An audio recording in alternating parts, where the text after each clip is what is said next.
El chapopote ha tenido un uso en México desde mucho tiempo atrás, antes de los aztecas, antes de los mexicas, antes de los españoles. Se dice que ya los olmecas usaban el chapopote y que lo usaban los otros pueblos de las costas del Golfo, posiblemente también los mayas, ¿no? Cercanos al Golfo de México, donde pues podían acceder al chapopote. Usaban también, se dice, como medicina, porque es caliente, yo entiendo que como un ungüento, ¿verdad?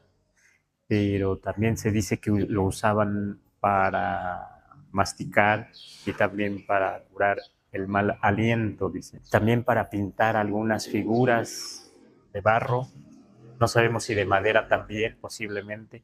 Y también se dice que aquí en Tenochtitlan se usaba como impermeabilizante para las canoas. Eso está ahí documentado. Del chapopote que venían a las grandes ciudades acá, como Tenochtitlan, pues venían del Golfo de México. Y precisamente se habla de que en algún momento que no se trabajaba todavía, que no estaba la industria petrolera, en la zona del Golfo de México aparecían como charcos, así de manera natural, charcos negros de chapopote. Uno de los lugares históricos pues es Potrero del Llano en Veracruz, en la Huasteca. Y por eso precisamente también allá un pueblo en esa parte de la Huasteca se llama Chapopote Chico.